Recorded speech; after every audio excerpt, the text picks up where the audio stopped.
وقت سن رہا ہے. ہم جب ایک کی طرف کان لگاتے ہیں تو دوسرے کی ہماری سمجھ میں نہیں آتی, تیسرے کی سنتے ہیں تو پہلے دو سے رہ جاتے ہیں. اللہ ہر وقت ہر ایک کی سن رہا ہے. تو یہ اعتراض اور اشکال ہمیں اس لیے ہوتا ہے کہ ہم اللہ کو اپنے اوپر قیاس کر رہے ہوتے ہیں. ایک بات خوب اچھی طرح سمجھ لو, خوب اچھی طرح, کہ جو لوگ بھی مذہب کے مخالف ہیں نا, مخالف, ان کے جتنے بھی دلائل ہیں اسلام کے خلاف, اللہ کے وجود کے خلاف, محمد صلی اللہ علیہ وسلم کی نبوت کے خلاف, تو یاد رکھو اگر اللہ کا وجود, جنت اور جہنم, فرشتوں کا وجود, یہ تمام چیزیں عقل کے خلاف ہوتی تو قرآن عقل کے بہت زیادہ استعمال کا حکم نہ دیتا. افلا تتفکرون, غور و فکر کیوں نہیں کرتے؟ ان فی خلق السماوات والارض لآیات لأولی الالباب, فرمایا آسمانوں اور زمینوں کے پیدائش میں عقل والوں کے لیے نشانیاں ہیں. افلا تعقلون, عقل سے کام کیوں نہیں لیتے؟ افلا یتدبرون, تدبر کیوں نہیں کرتے؟ خوب اچھی طرح گہرائی میں گھس کے غور کیوں نہیں کرتے؟ ام علی قلوب اقفالها, دلوں پہ تالے پڑ گئے ہیں, سوچتے کیوں نہیں ہو؟ اور یہ کہتے ہیں کہ ہماری عقل, ہم عقل سے فیصلہ کراتے ہیں. اگر عقل سے فیصلہ کرا رہے ہوتے میرے بھائی تو بے عقلی کی باتیں نہیں کر رہے ہوتے.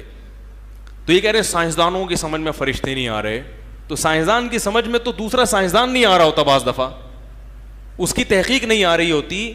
تو ہر چیز کو اللہ نے ایک محدود صلاحیت دی ہے. آنکھ کی ایک محدود صلاحیت, کانوں کی ایک محدود صلاحیت, سونگنے کی ایک محدود صلاحیت, تو سوچنے کی بھی اللہ نے ایک محدود صلاحیت دی ہے. اس سے آگے دماغ اس پہ ریسرچ کر ہی نہیں سکتا ہے. تو یہ جو چیزیں ہیں فرشتوں کا وجود, یہ ہمیں اسلام سے پتہ چلی ہیں. اگر اسلام کا برحق ہونا ثابت ہو جائے دوسرے دلائل سے, تو اسلام جو بات کہے گا اس کا برحق ہونے کے لیے الگ سے دلیل کی ضرورت نہیں ہوگی.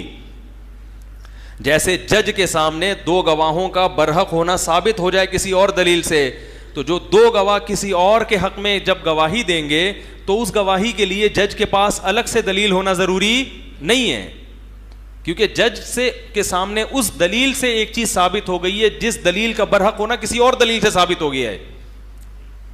بہت مشکل ہے. تو فرشتوں کا جو وجود ہے اس کا برحق ہونا ایسی دلیل سے ثابت ہے جس دلیل کا برحق ہونا کسی اور دلیل سے ثابت ہے. وہ دلیل کیا ہے وہ ایک الگ ٹاپک ہے, ابھی میں اس پہ بات نہیں کروں گا. تو اسلام کا برحق ہونا اتنے دلائل سے ثابت ہو چکا ہے کہ اب اسلام جو جو دعوے کرے گا ان میں ہر دعوے کے لیے آپ کے پاس دلیل کا ہونا ضروری نہیں ہے. کیونکہ اگر ہر دعوے کے لیے دلیل کا ہونا ضروری ہوتا تو پھر اسلام کی دلیل کی کیا ضرورت تھی آپ کو؟ ارے بھائی, جج نے دو گواہ بلائے کہ بھائی یہ بندہ صحیح کہہ رہا ہے غلط کہہ رہا ہے, تم گواہی دو. یہ جج اسی لیے بلاتا ہے نا کہ جج کے پاس اس آدمی کے برحق ہونے کی اس کے علاوہ کوئی دلیل نہیں ہوتی. اگر ہو تو ان دونوں کی کیا ضرورت ہے؟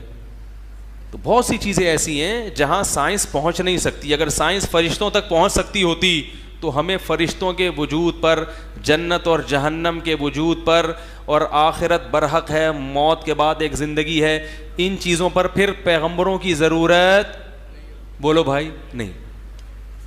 جیسے ہمیں کھانا کتنا ہے کتنا نہیں کھانا, اس کے لیے پیغمبروں کی ضرورت نہیں ہے, کیونکہ یہ حکیموں نے, ڈاکٹروں کی پہلے سے تحقیقات, بولو بھائی, چلی آ رہی ہیں. پیغمبر آتے ہیں شریعت بتانے کے لیے. تو فرشتوں کا جو وجود ہے یہ قرآن و سنت سے بھی ثابت, پھر تورات اور انجیل سے بھی ثابت ہے. یہ حضرت موسیٰ علیہ السلام, عیسیٰ علیہ السلام, یہودی بھی مانتے ہیں, عیسائی بھی مانتے ہیں, مسلمان بھی مانتے ہیں کہ تمام پیغمبروں نے بتایا ہے. اور یہ بھی بتایا کہ یہ انسان کی مدد بھی کرتے ہیں اور انسان کو اللہ کے حکم سے نقصان بھی پہنچاتے ہیں. تو اگر وہ چیز لیبارٹری میں نہیں آئی تو یہ اس کی علامت نہیں ہے کہ اس کا وجود ہے ہی نہیں. قرآن کہہ رہے لہو معقبات من بین یدیہ ومن خلفہ یحفظونہ من امر اللہ. اللہ فرماتے ہیں پے در پہ ایسے فرشتے آنا جانا لگا رہتا ہے جو اللہ کے حکم سے انسان کی حفاظت پہ مامور ہیں. تو صرف ایک نہیں ہے, ہر وقت فرشتوں کی ایک لائن لگی ہوئی ہے جو انسان کو بہت سارے شر سے بچا رہے ہوتے ہیں. آپ کہہ سکتے ہیں کہ جتنے شر اس وقت تک دریافت ہوئے ان سے بچانے کے لیے تو تحقیق یہ ہے کہ فلاں چیز سے فلاں چیز بچاتی ہے, فلاں سے, تو کون سا شر ایسا ہے جو فرشتہ بچا رہا ہے بھائی جراثیم ہے نا, اس سے بچنے کے لیے ہمارا اندر کے جراثیم ہیں, تو ہر چیز سے بچنے کے لیے کوئی انتظام ہے. سردی سے بچنے کے لیے کمبل ہے. کیا خیال ہے بھائی؟ سردی ایک ایسا شر ہے جس سے بچنے کے لیے کیا ہے؟ کمبل ہے بھائی. تو کون سی چیز ہے؟ فرشتے کون سے شر سے بچا رہے ہیں؟ بھائی بہت سے شر ایسے ہیں جو آپ نے دیکھے نہیں ہیں. جیسے آج سے 100 سال پہلے اگر کوئی یہ بات کرتا کہ ہم پر جو بیماریاں حملہ کرتی ہیں اس سے بچانے کے لیے اندر کے جراثیم ہیں جو ہمیں بچا رہے ہوتے ہیں, کوئی مانتا؟ دیکھا ہی نہیں ہے نا اس نے. تو ایسے بہت سے شر ایسے ہیں جو انسان کی طرف متوجہ ہوتے ہیں, لیکن انسان ہماری لیبارٹریوں ان کو ٹریس, جتنی شیطانی قوتیں ہیں, جن جو ہے نا جن, یہ مادے سے بنی ہوئی مخلوق ہی نہیں ہے. آپ کو پتہ ہے ریسرچ یہی ہے نا کہ جو آگ ہے وہ مادہ نہیں ہے, یہی ہے نا ریسرچ, وہ انرجی ہے, وہ توانائی ہے. تو جنات کو اللہ نے آگ سے بنایا, تو وہ مادی چیز ہی نہیں ہے کہ جو ہماری لیبارٹری میں وہ کس قسم کی مخلوق بنائی ہے یہ ہم نہیں جانتے. فرشتوں تو جنات سے بھی ہٹ کے ایک الگ مخلوق ہیں جن کو اللہ نے نور سے بنایا ہے, روشنی سے بنایا ہے. تو اب کون سی چیزیں شر ایسے ہیں جو ہم پہ حملہ کرتے ہیں وہ ہمیں معلوم نہیں ہے.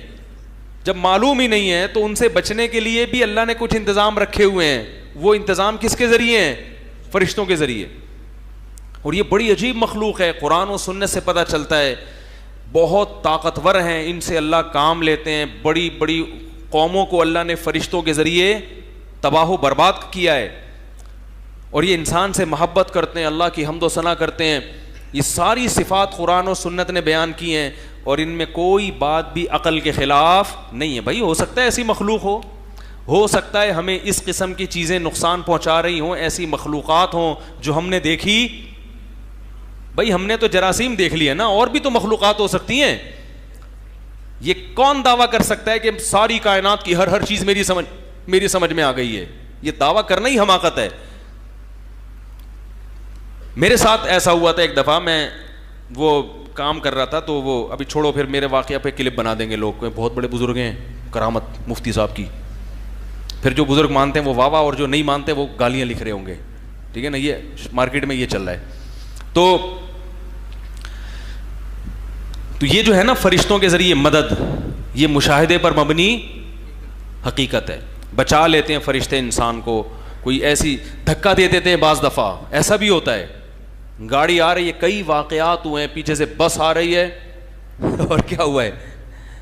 ایک چھوٹا سا واقعہ میں بتاتا ہوں, اس میں کرامت کا اتنا عنصر نہیں ہے, کرامت کا عنصر نہیں ہے, تو چونکہ اس میں کی لاجک بھی ہے تو اس لیے وہ بتا دیتا ہوں. مجھے یاد ہے میں ایک دفعہ جا رہا تھا, تو ہم بچے تھے نا, ہماری عادت تھی ٹیکنیکل قسم کے کچھ الٹے سیدھے کام کرنے کی, کوئی یونیک قسم کا مارکیٹ میں کام لے کر آئے. تو وہ تندور سے گھر والوں نے روٹیاں لینے کے لیے بھیجا, تو میں روٹیاں لے کے آ رہا ہوں, تو میرے ساتھ میرے کزن بھی. ہم نے کہا اوپر دیکھ کے چلتے ہیں آسمان پہ. بچے تھے نا, نئی نئی شرارتوں کا شوق ہوتا ہے. کیونکہ وہ تقریباً 1 کلومیٹر کا فاصلہ تھا, تو ہم نے کہا کہ ہم اتنے دنوں سے تندور آ رہے ہیں, اب یہ تجربہ کرتے ہیں کہ اوپر دیکھ کے ہم گھر تک پہنچ سکتے ہیں کہ نہیں پہنچ سکتے. یعنی اندازے سے چلتے ہیں, ستاروں کو دیکھ کے. نہیں آ رہی سمجھ میں؟ اوپر دیکھ کے, آسمان پہ دیکھ کے چلیں گے, چلتے چلتے نا اندازے سے کون پہنچتا ہے اور کون کہیں اور نکل جاتا ہے. اب کیسی بے وقوفی بھائی, کچھ اللہ. لیکن بچوں تو بچے ہوتے ہیں. اب مجھے یاد ہے میں اوپر دیکھ رہا ہوں, اور دیکھتے دیکھتے دیکھتے دیکھتے جا رہا ہوں. مجھے خیال آیا بھائی کہیں بس سے نٹ, کیونکہ سڑک بھی تھی, کوئی ٹکرا نہ جاؤں. بالکل ایک پوائنٹ پہ آ کے نا مجھے خیال ہوا ہے کہ ایک دفعہ نیچے دیکھ لو.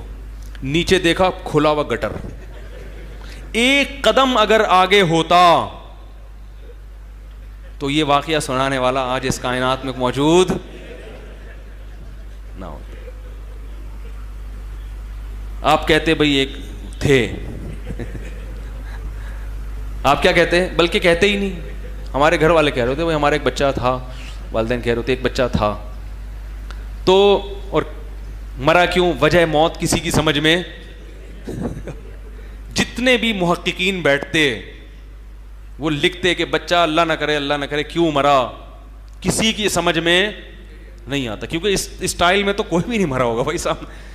تو پھر مجھے اندازہ ہوا کہ بھائی ایسا تجربہ آئندہ. لیکن دیکھو اتنا لمبا فاصلہ میں نے طے کیا, بالکل جب اس کے کنارے پہ پہنچا ہوں اور اگلا قدم گٹر میں, تو یہ عین ممکن ہے کوئی اللہ کی طرف سے کوئی مخلوق ہو جس نے گردن کو نیچے, کیونکہ موت کا وقت نہیں آیا نا, اللہ نے کہا نیچے دیکھ لو ابھی, ٹھیک ہے نا, یہ واقعہ تم نے سنانا بھی ہے.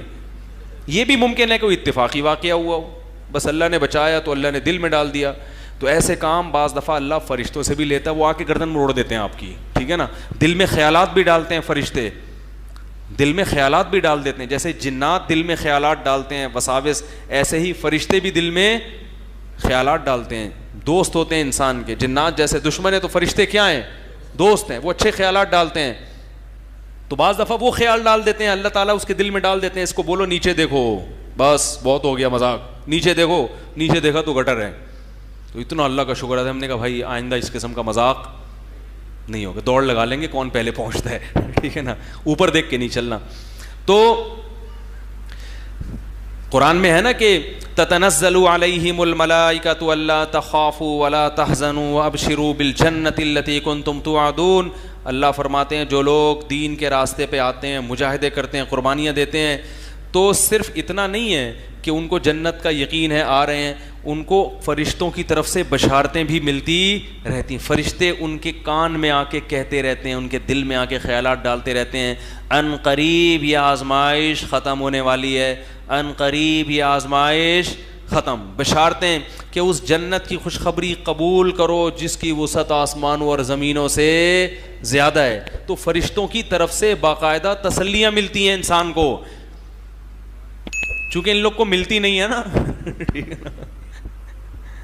کوئی دین پر چلتے ہی نہیں ہے, تو نہ تسلیاں ملتی ہیں, نہ قربانی ہے, کچھ بھی نہیں ہے, تو یہ انکار کر دیتے ہیں. جن کو ملتی ہے ان سے پوچھو, وہ کہتے ہیں ہمیں الحمدللہ